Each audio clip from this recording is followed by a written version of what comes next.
Hi, I'm your host, Isaac Mack. Welcome to the MCC. Joining me today is Mr. Phillip Di Bella.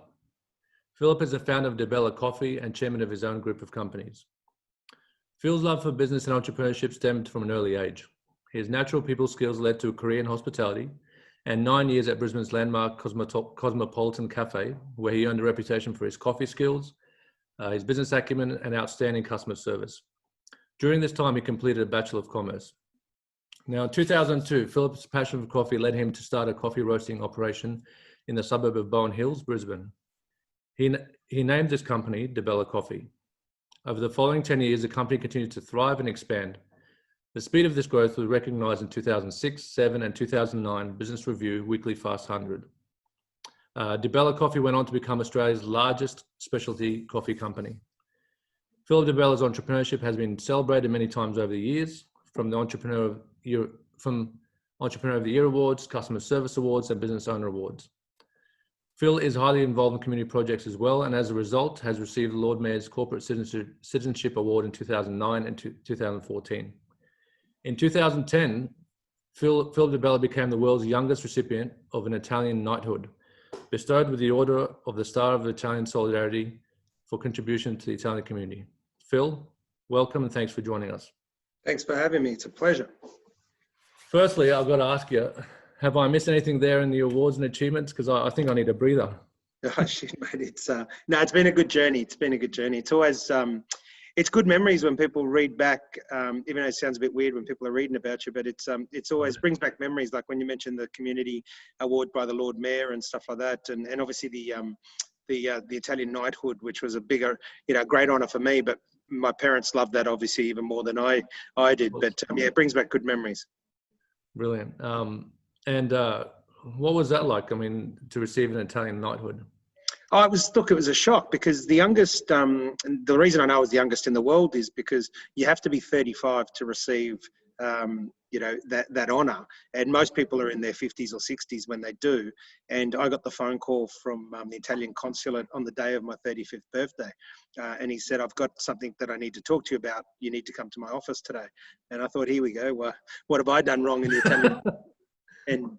But I walked in and there was, all these officials in there and they said, congratulations on your 35th birthday today. You've become, one of the world's youngest recipients because obviously due to timelines or, all the rest of it, but you're 35, you turned 35 today and here's an honor we want to give you for all the work you've done in the Italian community, and congratulations. And it was an absolute great honor because to me, awards aren't about destinations. They're about remembering the journey. Yeah. And they're all about inspiring you tomorrow to be better than today. So, anytime we've won an award, and we've won awards for, for managers in our business, for community service, for all different things. I say to the guys, team, awards are great recognition to appreciate the journey we've been on, but they really set a pace and a standard to make sure that tomorrow we come back to work or go back to our home lives, whatever it is, to community, because I'm big on community, be better than what we are tomorrow than what we were today. Brilliant. Awesome. Yeah, I can imagine your parents would have been, man, super proud. Yeah, very proud, yeah. Hey, I've got to ask you about this. I saw on social media the other day, one of your posts. It was actually a before and after photo of yourself. And my goodness, what a transformation, mate. Can you tell us a little bit about that? Yeah, for sure. So I talk about, lives are measured in 3 areas, personal, professional, and family. And we've all got that. You don't escape that, and the stuff I've learned over the years. And obviously when you're starting a business or you're starting a new job, your professional life takes a lot of the time. And then, if you meet somebody, you get married or you're having kids or something's going on in your family life or your parents are sick or somebody passes away, then your family life needs the effort and the attention and the awareness. Yes. And then obviously you personally suffer. So if for my case, work was going, we're building a business and then it was doing really well. And then obviously I got married along the way, I had children. So my focus was work and my focus was family. And I dropped the focus on myself and I ended up putting on 70 odd kilos.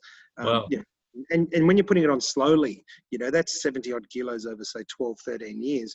That's nothing, that's like 200 grams a week or 100 grams of weight a week. And all of a sudden your awareness isn't there and your energy is not there. So that means you put on the weight. Mm. And long story short, when I sold the company formally and exited in 2017, it was time for me to continue working on family, but to put the effort on myself personally. Mm. So fast forward now 3 years on, I'm down 75 kilos. I'm 14% body fat. Wow. Best shape I've been for a long time. My biological age is 32 and I'm 45. Great. But it all comes down to where your awareness goes, your energy flows, and understanding that, we all have 3 areas of life: personal, professional, and family. And the weight loss journey's really taught me that it is about mindset. And that's what my post said. It wasn't about me showing off about putting on, losing weight. It was more about me trying to inspire people to go and, you've got to set the right intention and you've got to have the mindset. And once you set an intention and you start to get clear with your mindset, you start to put the strategy in place. And again, whether that's losing weight, whether it's starting a new business, whether it's starting a new job, whether it's having children, helping community, it still follows the same format. Set an intention, have the right mindset, and then execute. And 100%. And it's a lifestyle choice, isn't it? I mean, you hear that phrase thrown around. But like you said yourself, I mean, you put that weight on over, what was it, 10 years? 10, 12 years, yeah. 10, 12 years. And so obviously you recognize that it's not going to be one of those quick diets, a 3-month thing. It has to be something that you just incorporate in your life. Is that fair to say?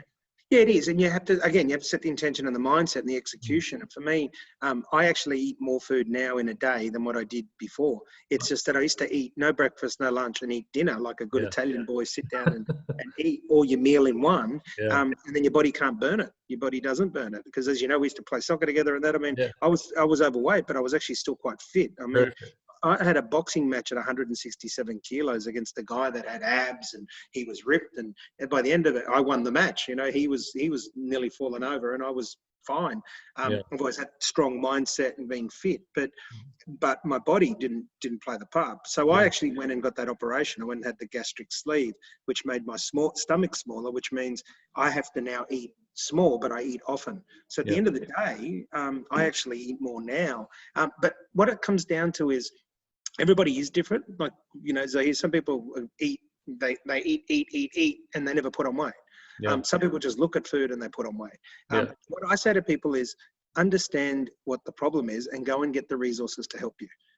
So me, some people that have operations don't want to talk about the operation. Whereas me, I'm happy to tell people I had an operation because there's no shame in it. The resource was there available.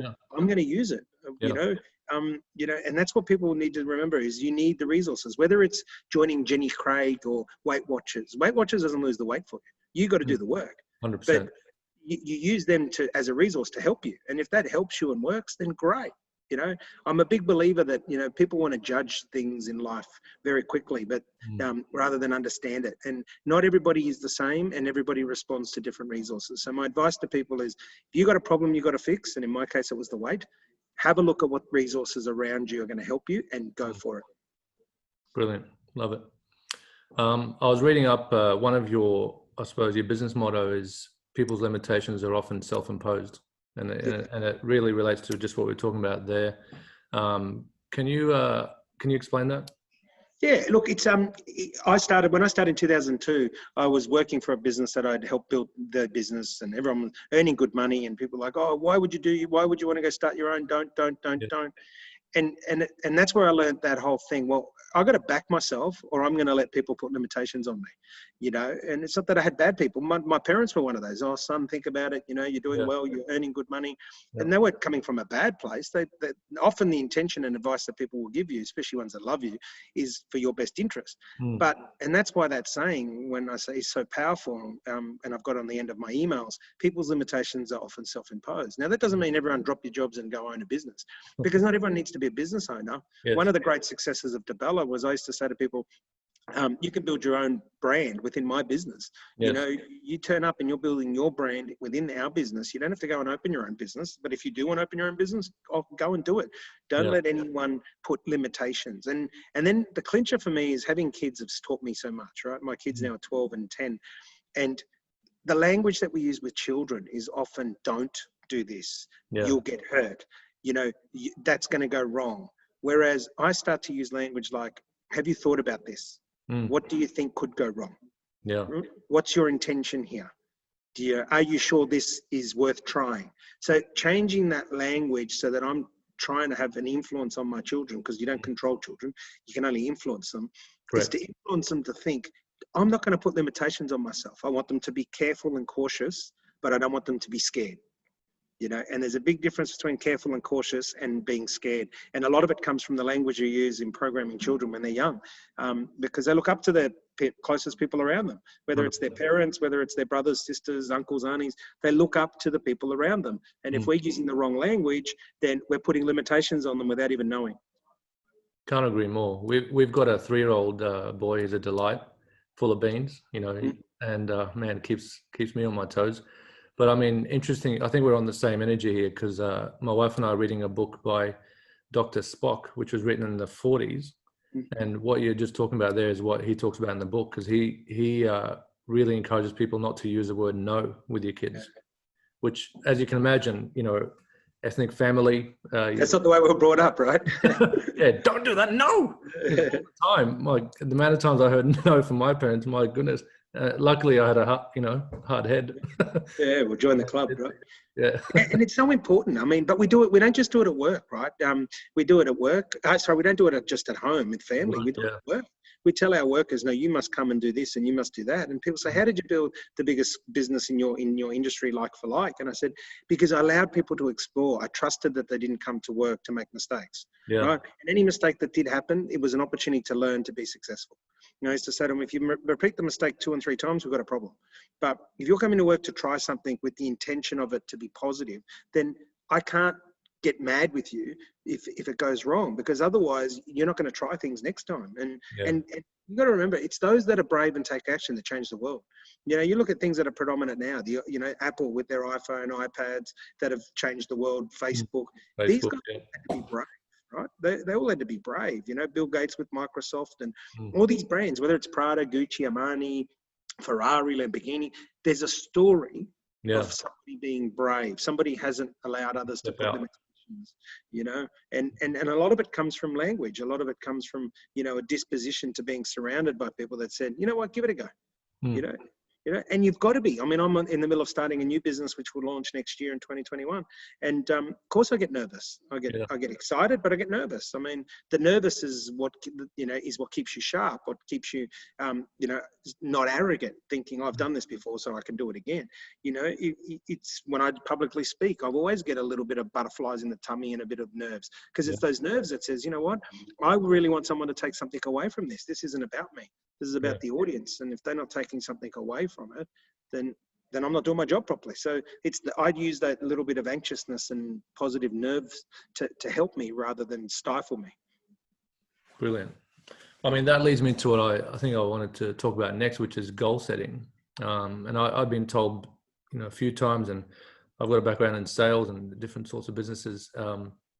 If a goal doesn't scare you, it's not worth doing. And it's about what you're talking about there. And even with public speaking, same thing. If you're not getting nervous, then maybe you don't have a strong enough message. Yeah, I agree. Look, goals, again, when it comes to goals, my advice is always have, goals in all 3 areas: personal, professional, and family. So you don't have 3 pieces of paper. I talk about it on my flashcast. 3 pieces of paper. Set personal goals, professional goals, family goals, because that's what will help you achieve harmony, not balance. Work-life balance doesn't exist, because to give the area of your life the attention it needs at the time of things are happening. But when you've got goals in all 3 areas and everything's working together, then you build what we call work-life harmony, which is what keeps people happy. Your goals don't need to be big and brazen, and they talk about BHAGs, big, hairy, audacious goals. You don't have to have all of those big, hairy, audacious goals, but I do believe in having some goals that will test you, will take you out of your comfort zone, and that is different to different people. Your goals don't need to impress anybody else. They need to make you feel fulfilled, and that's probably the big takeaway is your goals don't need to impress anybody else. Your goals need to make you feel complete. And obviously uncomfortable as well. There has to be that resistance. If you don't have that resistance from within, it means maybe you're not shooting for anything. Is that fair to say? Yeah, you're not pushing hard enough. You're getting complacency is our biggest enemy. So with goals, I say don't be complacent. Don't be complacent. Set some goals that are achievable, but set some goals that are going to stretch you. You know, Yeah. and I say to people, if you set goals that are stretched and you just miss, that's better than setting easy goals and smashing it, you know. Yeah. But again, everyone, you know, some people work well under pressure, some people don't. The key is really knowing yourself and what gets the best out of you, you know. And I think a lot of people need to spend more time on reflection and working on themselves. I think in today's day and age where media and everything and social media and accessibility and people's opinions, everything's coming at us at 100 miles an hour. It's Yeah. somebody their opinion.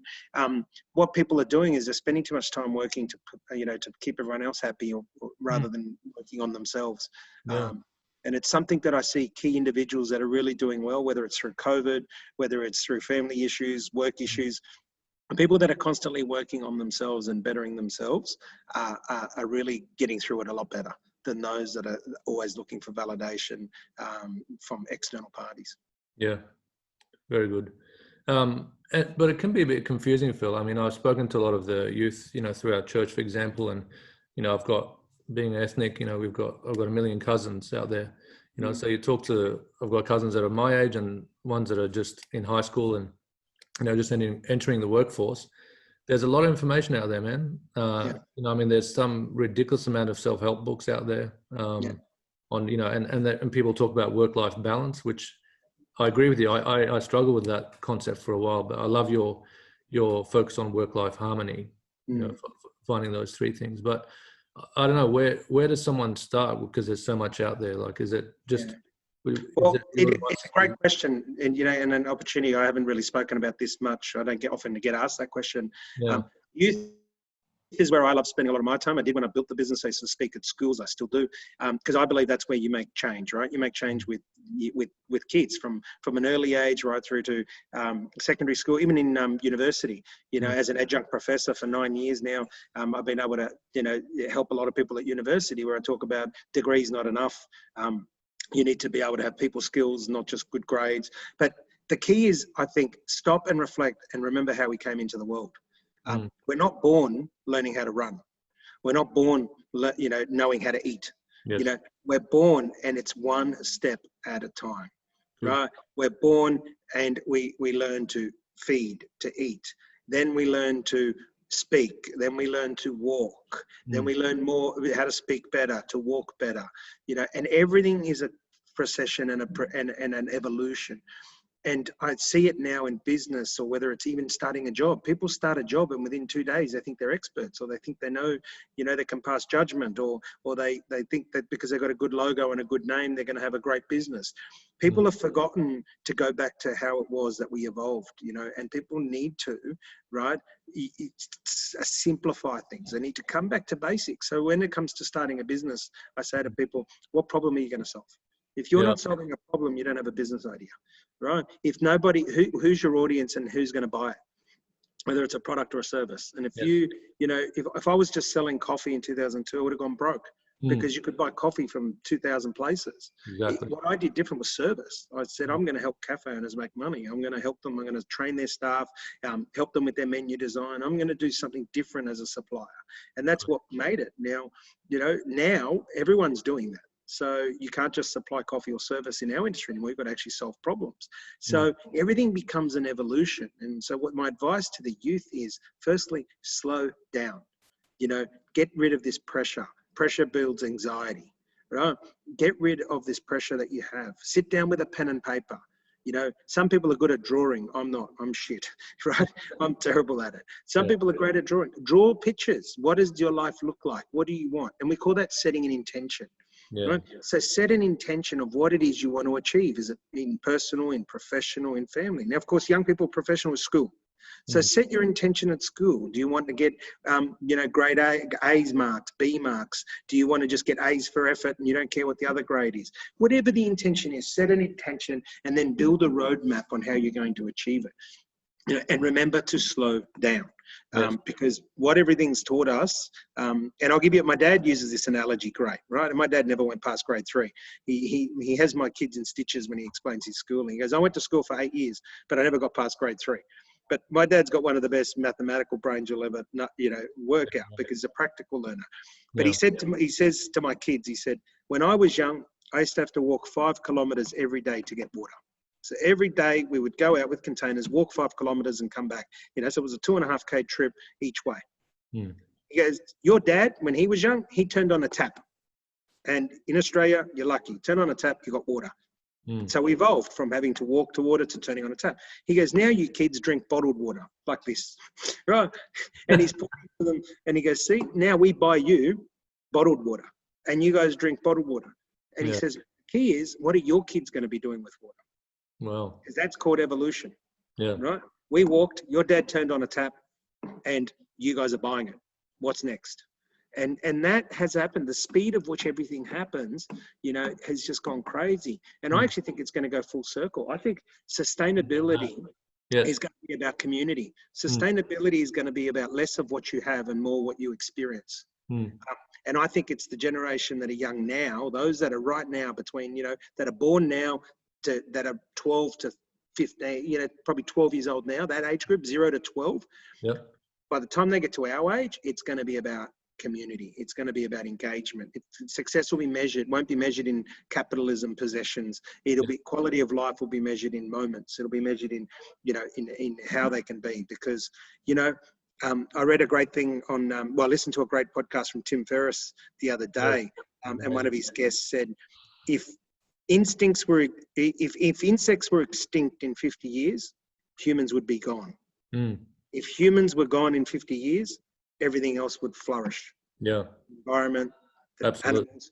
So we're a product of our own self-destruction. And it's not, and the reason why people find it daunting is starts with small steps. It starts with recycling these bottles. So I refill my bottle of water. I open a bottle of water, I refill it 2-3 times during the day. Right? We put it in a plastic recycle bin. Right. It's just baby steps, bringing your own bags to Coles and Woolworths, or to the local fruit shop. Even better, I hate paying for those stupid bags because, they should be giving that money back to environment, but they don't. Boxes.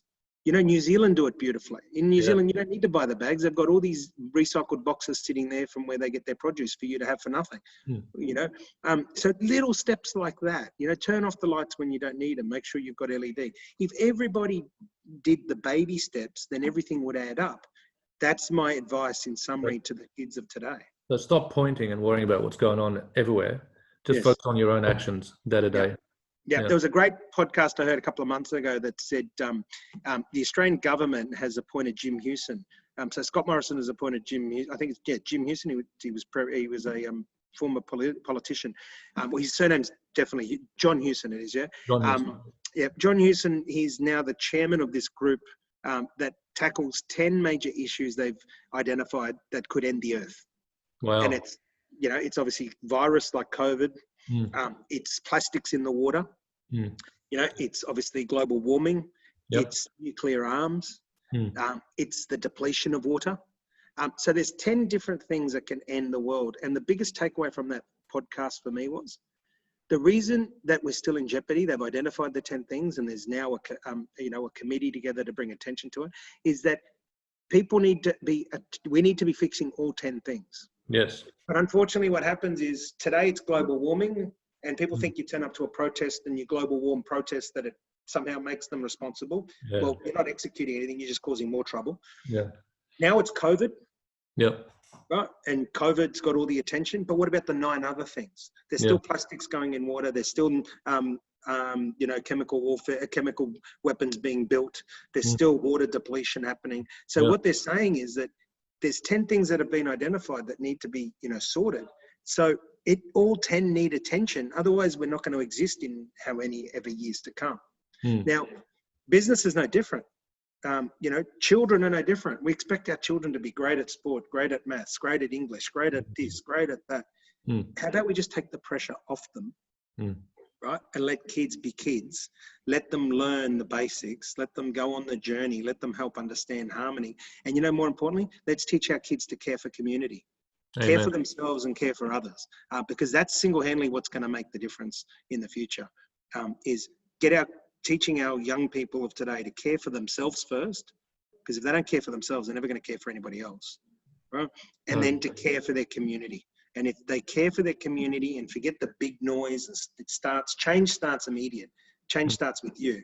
then that's where we're going to have an impact. Beautiful. I want to go back to, I think a good topic, which is communication.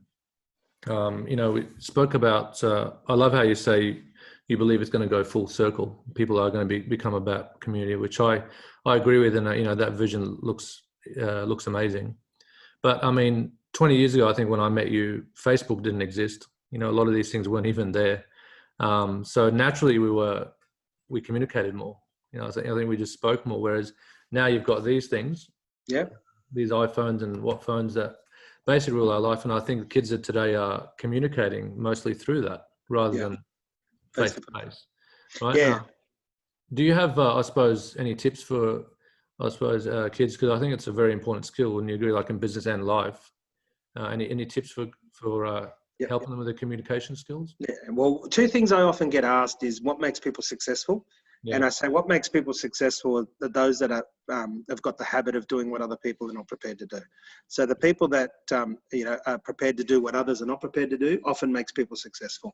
And then I'm asked what makes people unsuccessful. And this is what I say. Communication is the common denominator of failure. So when something fails, it's because it hasn't been communicated. And understanding that communication is verbal, non-verbal. It's the way we dress, it's the way we talk, it's our facial expression, it's our tone in our voice. So when something fails, it's because it's badly communicated. So that is the importance of communication. Now, what happens is that people have forgotten the art of communicating verbally because everything's written or everything's now in sign language, in emojis, but email doesn't have a tone. So then you're left to interpretation. Yeah. Now, when you meet people face to face and you're speaking to them and you're seeing their look and you're seeing the way they talk, and I think the positive thing out of COVID is more of this. There's been, I see now people that say, no, I'm not going to actually have a meeting with you unless I can actually see your face. Yeah. Because I can see whether you're engaged or you're not engaged when I see your face, but when you're on the phone, I can't. This, if anything, is teaching people that it's come full circle, the importance of being able to communicate, to engage and express what it is that you want to clearly say. So my tip to people is this. When it comes to communication, and there's two tips I'm going to give them. One is always be clear on your intention. So what is my purpose of this conversation? What is my intention, right? Two is understand how the other person or anticipate how the other person is going to receive the information. Right? And then choose the appropriate way to do it. So if you were going to fire someone in your organization, you ain't going to do it by email or text, but how stupid, the amount of people that do is ridiculous. And vice versa. If you're going to quit a job, you wouldn't do it by email or text, right? Because that's going to make your brand look stupid. So set the intention, anticipate how the other person is going to receive the information, and then choose the right communication channel, right? To be relative to it. Would you spend a moment writing it down, like write your intentions down and maybe... 100%. I always say pen and paper never lies. Yeah, maybe visualize how you want it to play out. Yeah, get the thought out of your head. Definitely, whatever works for people, right? Now, the second tip I'm going to give you is something I learned at Harvard. I was lucky enough to study at Harvard, and the course I did there was strategic negotiation. Yeah, right. And the breakdown of communication is the following. There's three types of discussions. There's three types of discussions you can have, whether it's a written email, whether it's a voice, whether it's text. There's three. It's going to be, the topic will always be around three things. My right, my power, or my interest. So people communicate in rights, power, or interest. Now, you want to always be in interests. So have a think about that. Power and rights. So if I'm your dad and I'm going, I'm your father, therefore you will listen. That's power. I'm exerting power, right? Which might have worked when we were kids, but isn't going to work now, right? No. There's the other one that says rights.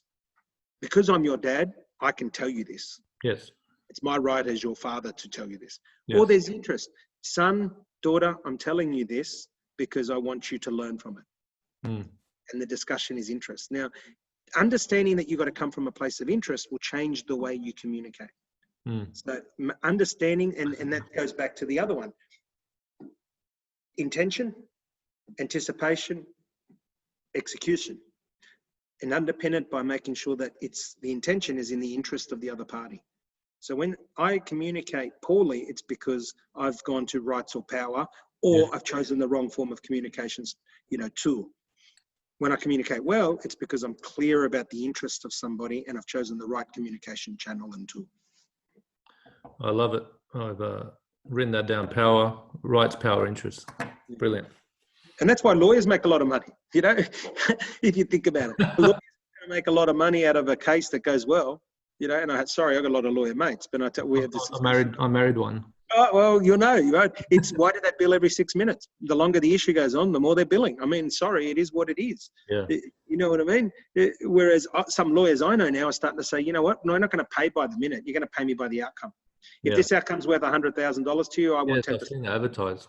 Yeah, and I want 10% of it instead of saying I'm going to bill you every 6 minutes, right? It's just it sets a different intention. It says doesn't matter how much work's going to be done on this. I'm going to work until the result gets there. And then I'm going to make this money from you. So not all lawyers, but some are starting to think like that because the industry is changing. But again, not to pick on lawyers, but just disclaimer: my wife is wonderful. Just no doubt, I don't doubt it. Love you, darling. But it's a great example to show that the system needs to be reformed, right? There needs to be reformed. So, Agreed. Hey, Phil, you touched on branding as well, and I love what you said about, for example, you would never quit a job if you by text and email. And I've seen that. I've worked in a lot of places. People actually do that, which is astounding and they think, hey, I'll do that because I'm done with that place. But you know, what happens when someone rings that place, bumps into one of your old work colleagues or your old managers and says, oh, how was so-and-so your place? Did they leave on a good note?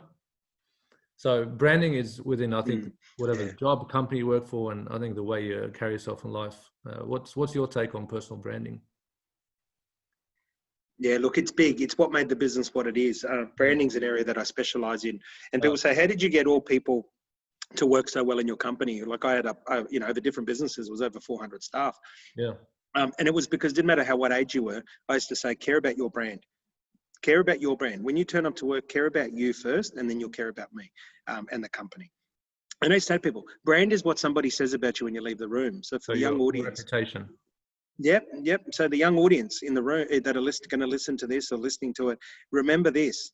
Doesn't matter what you do, what you say, and all the rest of it. Brand is what somebody says when you leave the room, right? So if you're 14 and a half when you can legally get your first job, do it to the best you can. You know, I got a job at 15 washing dishes for my brother's pizza shop, and I could either look at it or washing dishes, or I could actually say, hey, I'm going to do this the best I can because I want to learn the next skill. So for 2 years, I learned how to wash dishes so I could then learn how to make pasta, which then I learned how to make pizza. And I kept evolving my skills, but I mastered stuff as I went along. Whereas right now, everyone wants to start at the top of the ladder. They don't want to do the work. Now, you got to understand that brand is what people say when you leave the room. You know, and I still bump into people that knew me when I was 17 and say, I remember you serving me at your brother's pizza shop, at the table, and you had so much energy and you had so much attention to detail. Or at Cosmopolitan Coffee when I worked there, I say Phil used to always move with conviction. He was so quick behind the counter and he'd serve a coffee like he was serving an amazing plate of food. Brand is what people say, this is what you got to do. So I say to the young people, get a piece of paper and sorry? And it's long lasting, but totally. It takes a long time to try and change the brand when someone's made up their point. So what I said was get a pen and paper and write down what you want your brand to be. Right. There's a great poem called The Dash. So if they Google The Dash, it's a great way to do it. Or Richard Gerber in E-Myth talks about your eulogy. What does your eulogy look like when you pass away? When somebody dies, you go to a funeral, people talk about the memories and the moments. They don't talk about the money and the car and they talk about the moments. I mean, what do you want your life? That's brand. That's people talking about somebody's brand. The best companies in the world is somebody's surname. And I challenge people on that. Think about it. Gucci, Armani, Louis Vuitton, Wells Fargo, 2 surnames. Like you think of the brand names, they're people's names. Lamborghini, Ferrari, people's surnames. Like they're brands, right? This is what brands stand for. They stand for emotional engagement. So the importance of brand is how do you personally going to engage with other people? So if you're the type of person that gives up work after one day, or you ring in, you call in sick all the time, or you turn up late all the time, or you resign by text. These are all things that lead to a brand that is not positive, right? That stays with you. Mm. Personal brand is one of the most important things because, well, the most important thing, because that's all you'll take with you. All you're going to take with you is your brand, and what I mean by what you take it with you, it belongs to you, but it'll be spoken about by others. Yeah.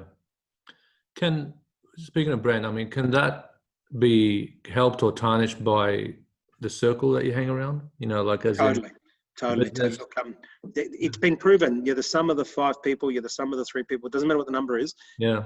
It's environment is the way it is. I mean, you know, you look over in the Middle East and you look over in countries that aren't as fortunate as other countries, and you see kids with guns and all this. Well, the child wasn't born with the gun in his hand. Correct. Or somebody irresponsible put that gun in their head. Yeah. You know, and so you are a product of the people around you. You nature and nurture. Same the other way. You see the kids that have grown up getting everything they want and longing for nothing. Well, they're going to have a different disposition to somebody who's had to do it tough and earn things. It is what it is. There are some rights and wrongs, but keeping it, you know, quite general. You're a product of what happens around you.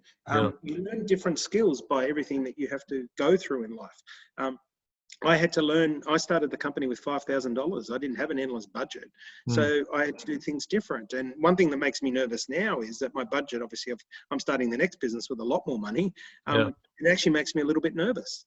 Why? Because it's a different territory, it's a different ground, but it's a new learning for me. It's not a position I've been in, so I'm not wasting money, but I'm building a big project, probably a bigger project, one would argue, than Di Bella was. It's different, but I'm like I said, nervous because that keeps me on edge. It keeps me sharp. I don't get complacent or arrogant. I communicate with people. I surround myself with the right people over the years. Some of the people you're friends with, you're not friends with anymore. I don't argue with them. I don't, have any issues with them. They might have issues with me. That's their problem, not mine. But I don't need to argue with people to move away. And what happens is it's not arrogance, and again, this is a great message from experience for the young listeners, is the circle, and I say this to my kids, the circle of friends you are with today or this year can change next year and probably will, or change the year after. Because what happens is, just like a rose bush or anything that grows, you can either grow together or you can grow apart. And the swamis and all the spiritual guys talk about affectionate detachment. Yeah. You need to know when to detach, but detach with affection.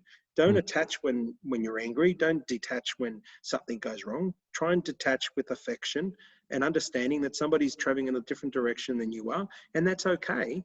It just means that it's time to look for new people to surround yourself with. So choose your people around you wisely, and don't think that the people that are around you today are always going to be there. And don't think that that's a bad thing either. Because people are really afraid to leave a lot of times their circle, especially if they're like best mates that, grew up in high school and all that. Yeah. But if they're not going the direction that you're going and want the success that you want, then they are holding you back, aren't they? Yeah, and it's okay, and because you might be holding them back as well. Exactly. You know what I mean? It's okay, and that's what I say. We put this pressure, and we're told, "Oh, you're disrespectful, or you're not, or you think you're better than me." No, not at all. Yeah. I'm traveling in a different direction. You're traveling in a different direction. I'm actually showing you respect by saying, "I can't help you right now." Yeah. If I can't help you right now, then I want you to be the best you can be. So you go and do what you need to do to make that happen. Brilliant. So, when you started Di Bella, back in 2002, you spoke about, you had a bit of resistance from probably family and friends.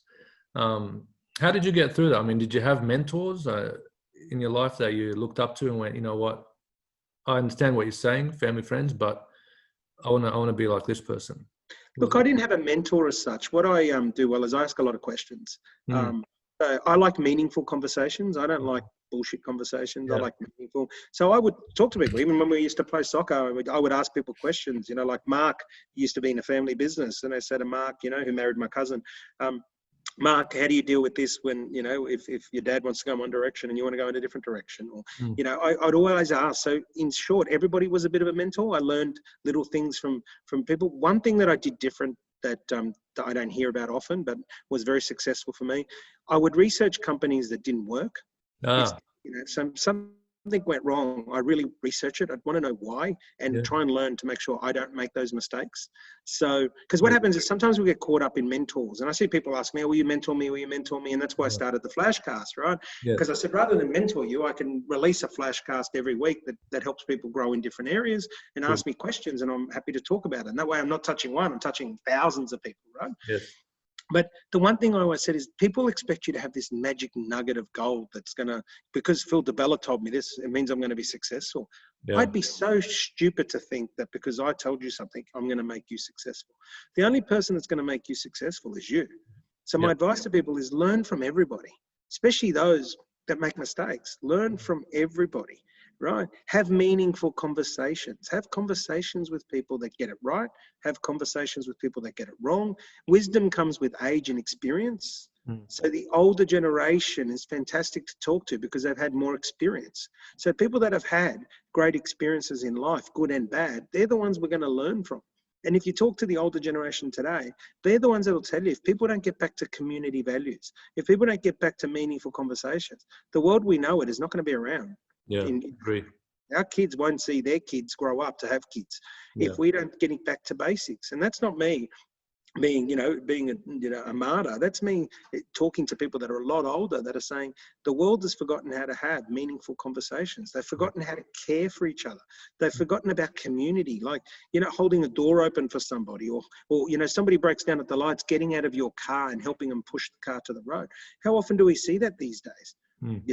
If we don't get back to those basics, because then our kids are watching that. Our kids are watching how we deal with those situations. And if we don't get back to community, then we got big problems coming. Yeah, love it. I mean, one of your sayings is, life is measured in moments. I don't mind talking about even my flaws on this show. I remember when my son was a lot younger, we were playing and all that stuff, and grabbed my phone, right? And he's probably a year or 18 months old, and I'm grabbing my phone because I was working as a manager, director at the time, emails coming through all the time. I wasn't in the moment. And believe it or not, as I'm on my phone, he comes and actually pulls the phone down off me and couldn't speak at the time and just went, something like that. And I went, oh my God, he's actually telling me to put that bloody phone down and give me some attention. It's amazing, isn't it?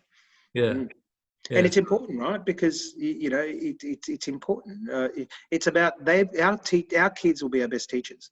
I said I've learned a lot over the years. I've been exposed to some really great people in both great people that did things shit and great people that did things amazing. But the kids have taught me the most because, they're so powerful.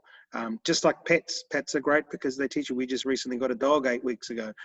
It teaches you the next level. It teaches you it's great for children.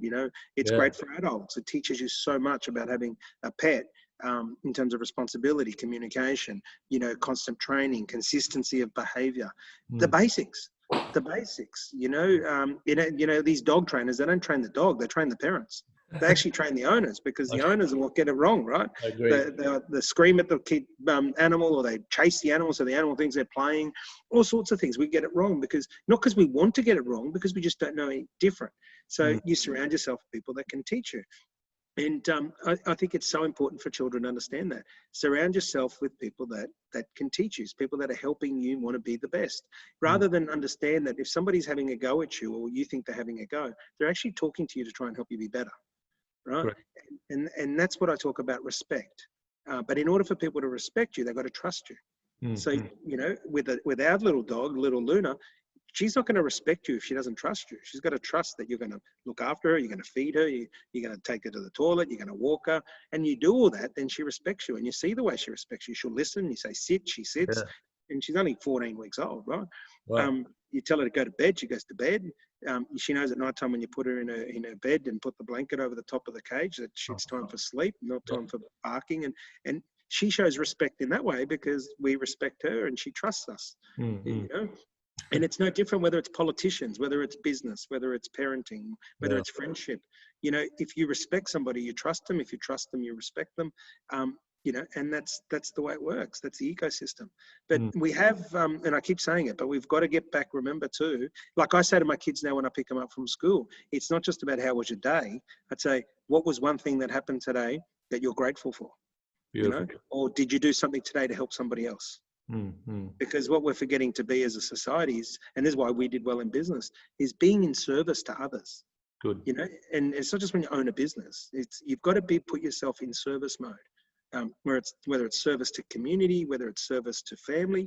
There's always got to be an element of service where we're doing something for others. And if we do that, and if everyone does something small, it doesn't matter how big your bank account is. You don't need to be paying money to help somebody, that's broken down at the lights to get out and push their car. You don't have to have $1 in your bank account to be able to do that, or to hold the door open for somebody, or to help somebody carry their groceries to the car. It takes nothing to do that. The person's not measured by their bank account. The person's measured by how they're in service to others. And of course, to do that, you've got to be in service to yourself. You've got to be in service to yourself. You've got to have self-care, because there's no way you're going to care for anyone else if you can't care for yourself. Service to others. I love it. I suppose that brings me on to what I want to talk about next, which is, I grew up in the Catholic Church, from the Chaldean Catholic Church from Iraq, and yourself, obviously Italian as well. How has that played a role in your life? I mean, that's one thing I think I learned from being around ministers and even religious leaders, is their level of service. So I spoke to my uncle, who's the Archbishop, recently, and asked him about leadership, and he just spoke about service. Yeah, it's had a big impact. Look, my dad, I'll say from the onset, he's always been very spiritual in that, but he doesn't see spiritual. So I probably had the best of everything, I'll say. My dad doesn't see spiritual as work, turning up to church every week. Exactly. My dad sees it as being in service, that if I can help someone, help them. As a kid, I saw him the first one. If the older lady next door, Dad used to go and mow her grass for her. If someone broke down at the lights, he'd be the first one getting out of his car to help push the car. So my dad's faith wasn't displayed, and he used to say this: your faith isn't displayed by turning up to church every day and praying, or every week. Because he goes, I know a lot of people that go there that think that because they do that, they can do wrong things. Like he they've said, ticked it off. And your faith, he goes, like he to this day, he still wears a cross around his neck, and he says, I've got God with me all the time. Yeah. And I show him that I'm in service by helping people where I can, whether it's putting food on the table, giving people food to take home, whether it's helping them with whatever they need. That's how I show my faith. So I got a really good upbringing around that, where we didn't go to church every week. And my wife was different. My wife grew up in Jana, and we've been married now 17 years. She grew up going to church every week, and so when we were dating and all that, I found we would go to church quite regularly. Now we might go twice a month, depending on what's happening. With sport, it's a lot harder with the kids as they've grown up. But faith is very important, because it actually is that word, faith. And without faith, there's no hope. Without no hope, there's no purpose. And you can see this waterfall and cascading of words of what it means to me. It's about faith is about hope. Hope is about purpose. Purpose is about that drives you to get out of bed every day, whether it's in your personal life, your family life, your professional life. I've also been lucky enough to learn from the other side of it, is seeing people that, that think that because they, say prayers every night, or they turn up to church, that allows them to go and do the wrong thing, because it balances out. And they treat it like an accounting ledger. Because I'm doing this much positive, I can do this much negative. Again, that doesn't wash with me. I think the key to me is that faith is personal. Faith is because you're only entering between you and whoever you believe in and what you believe in. Because faith doesn't just have to be about Catholicism. Faith can be about any sort of faith, right? But faith is still about community. Now, whether it's a Catholic community, Orthodox community, Muslim community, it doesn't matter what the community is. We get our faith from everywhere, and it doesn't have to be a religious community. It can be, your local community. Faith is what gives you hope. Hope is what gives you purpose. Purpose is what makes you get out of bed every day. So that's the important message for me, is that cascading down, and remembering that, just because you turn up to church every week or every day, or doesn't make you a great citizen. Being in service to others is what makes you a great citizen. Your action, 100%. Look, before I let you go, I want to ask you something, because again, like I said, I've spoken to a lot of people before our chat and the youth. I want to know what you'd say to someone who's either just left school and in a job, or has been in a job for a little while, and they're not really feeling inspired. They feel like they're going through the motions, almost trapped, if you will. Uh, if we had someone sitting with us right now and they said that to us, what would be some things you'd want to say to someone like that? Yeah, I'd say get a pen and paper and a pen, get paper and pen, and write down where do you want to be in 12 months, 3 years, 5 years. So specifically that. Where do you want to be in 12 months? Where do you want to be in 3 years? And where do you want to be in 5 years? 5 years. And make sure that there's a growth pattern. So where you are in 12 months, then moves on, not moves on as in work-wise, but where do you want to be in three years? Where do you want to be in 5? Now, you can do personal, professional, family. Yep. You know, because there should be a map for all 3 different areas, right? Yep. You know, so map out what it looks like. And that's what we call vision. So if you don't have a vision, then your body won't wake up to achieve anything. That's right? why you feel tired. Yeah. That's why you feel lost. Yeah. You feel lost because, like I say to people, if I throw you the keys to my car, the first thing you say is, where am I going? You've got to have a roadmap. You've got to have a roadmap of where you want to be. 12 months, 3 years, 5 years. Then what you've got to do is you've got to break it down on some, you know, and you have to understand that to get to 5 years, there's going to be a journey that you need to do. And I'll use me as the example. I knew from 12 years old, 13 years old, that I wanted to be in my own business. Now, why? Because I saw my dad working on the weekends and he worked for somebody else. And I said, I want to be able to control my destiny. Right. So that's what I knew. But I couldn't go and start a business at 13. Yeah. So what I did was at 15, when I could, I started working in my brother's pizza shop, washing dishes. Do you think I wanted to wash dishes? No. But I did that, understanding that if I did that for 12 months, I would then learn how to make salads as a kitchen hand. I'd learn how to make salads, you know, chop food up, all the things that would help the chef, which then meant 2 years later, which would be 3 years, I was learning how to cook. I could cook pasta, I could cook pizza, which that meant 5 years on, I could go and open my own cafe or restaurant, which I did. We opened a cafe. After in 2004, we opened a cafe. So it was this natural progression of knowing where I wanted to be and understanding that each one is a stepping stone to get to the other. I worked at Cosmopolitan Coffee for 9 years. And I say this story all the time, especially to young people. I worked there for 9 years. 5 or 6 years were terrible. Right. Most people won't last 9 days in a job they hate right now. Right? If I hadn't done 9 years at Cosmopolitan Coffee, I would never have built this country's biggest specialty coffee company. Because what it did was, it was the stepping stone that allowed me to learn what was good and what was bad. And it enabled me, when I started my own business, to do it without failing myself. Now, of course, there's little things you're going to fail, but I was able to be in a place for 9 years and learn so much there, the good and the bad, especially the bad, how not to treat people. That's what got you through that 5-6 years where you got me through. Yeah, what got me through was a vision that I would one day open my own business. And at 26, I opened my own business. So from the age of 15 to 26, I was working for other people, right? I was learning the skills I needed to open my own business. Now, I didn't know it was going to be at 26, right? But I knew that one day I would open my own business. So my advice to people is this. If you're 15, the person you are at 25 will be based on the 25 years of your life previous. So if you want to be amazing at 25, you have to be amazing at 15, 16, 17, 18, 19. Otherwise, you're not going to be amazing. Your amazing starts after. So you got to know where you want to be, and then you got to reverse engineer it. You got to work backwards. And the biggest thing I say to people, and I say this to my kids, is get rid of the pressure and enjoy your life. Enjoy your life doesn't mean, you know, I've got three pieces of advice I say to people when it comes around, you know, the whole model. And it works with, number one, outwork everybody else. Okay. Work harder than everybody else, right? Now, harder doesn't necessarily mean longer and all this, but work harder, right? When you're there. Yep. Surround yourself with the right people, right? Because if you don't surround yourself with the right people, you can work as hard as you want. It's not going to happen, right? And the third thing is build relationships. Build relationships with friends, with family, with workers. Because you do those 3 things and success is going to happen. Work harder, surround yourself with the right people, and build quality relationships. And if you do that, then you've got a great recipe for success. And these are things we should be learning at 5 years old, 10 years old, 15 years old. You know, do it from young. You know, like I say to my boy, he's playing soccer now.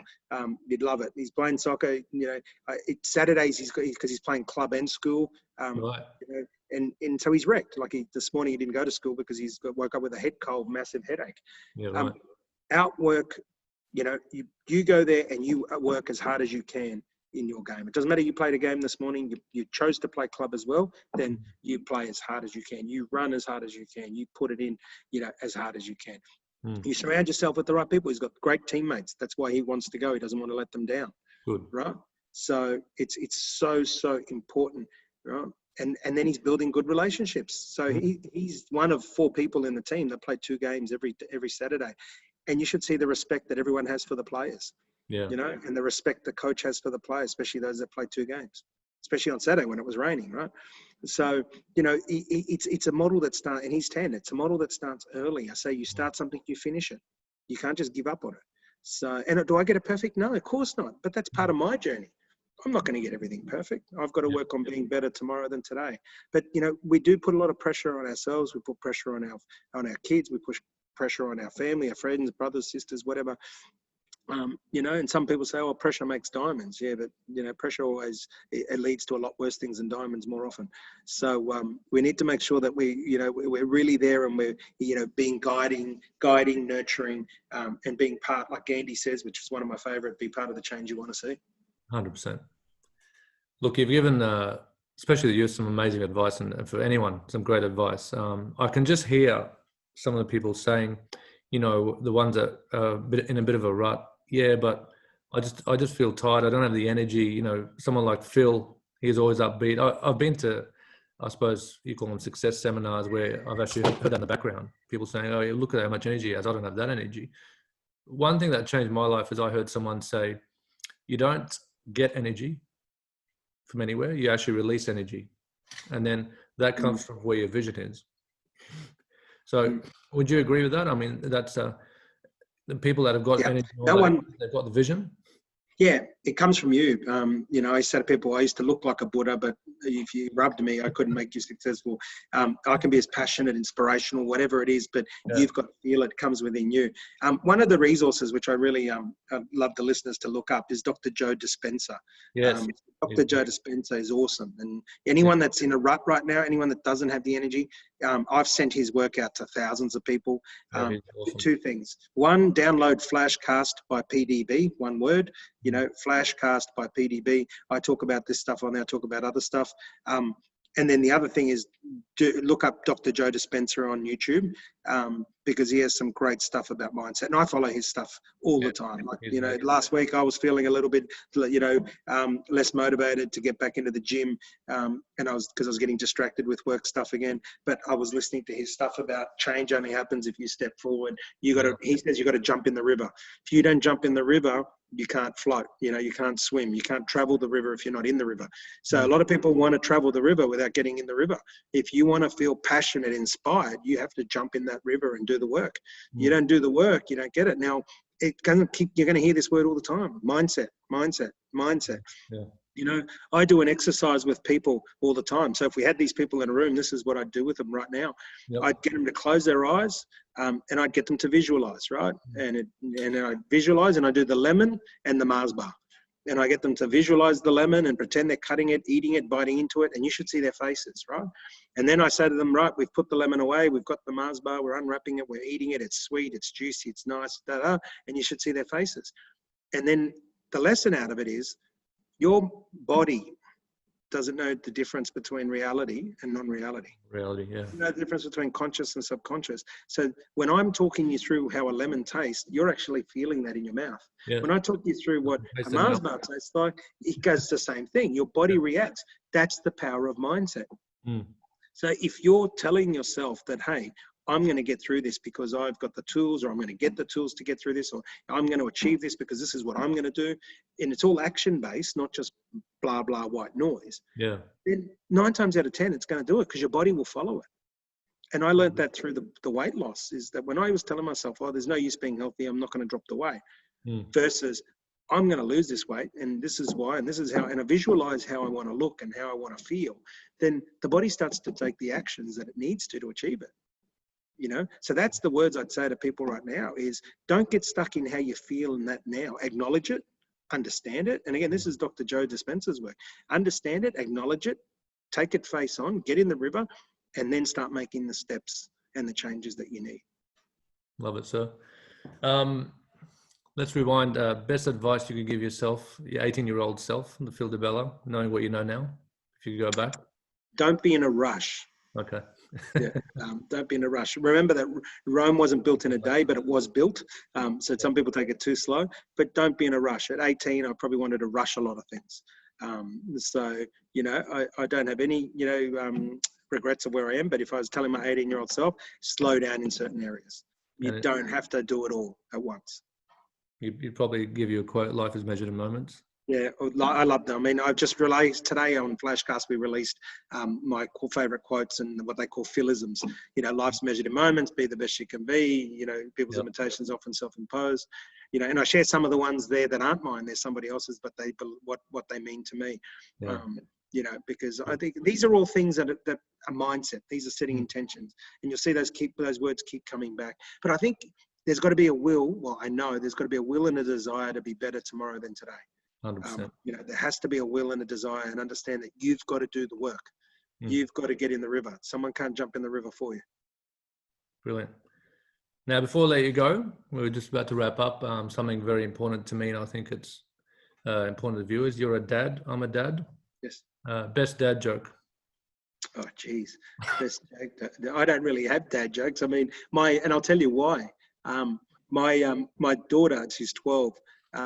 She gave me this book, you know, she gave me a snippet out of this book about, from Madonna King, who's great, a Brisbane lady, I believe she's based in Brisbane, wrote a book, Raising Girls. Right.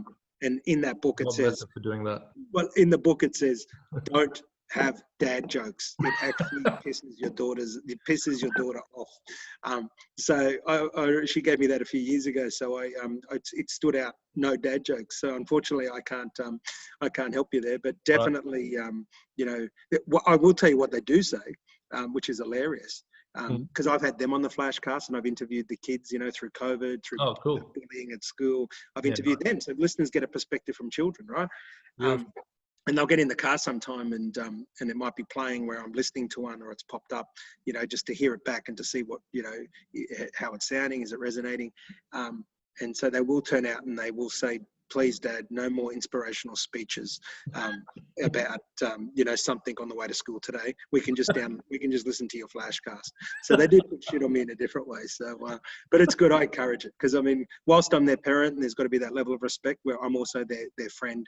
And the reason I say you got to be their friends is they've got to trust you to be able to have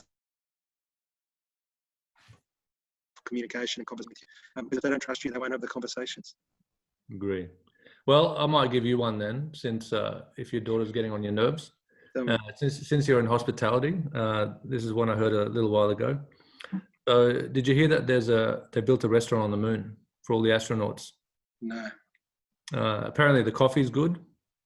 Food's really good too. The only issue is there's no atmosphere. Dad joke 101. Fantastic. Tell that one to your daughter when she's getting on your nerves. She'll just look at me and go, Dad, I'm not interested. She's 12 going on 16, which is good and scary at the same time. Of course. All right, Phil. Well, thank you, sir. Thanks so much for your time. Thanks for having me. Really appreciate Congrats. Can I say congratulations on what you're doing? And I know that it'll be a great success, mate. With everything you touch, you normally execute with perfection. But congrats on what you're doing, especially I know how passionate you are about community, and I know how passionate you are about the youth. So, mate, it was an honour for me to be on the show and to help you achieve what you want to achieve. And you're making your change one step at a time too. So congrats on that, mate. And great to reconnect again too. Absolutely. It's my honour and my pleasure. Thank you so much, sir. Thank you. Thanks, Phil.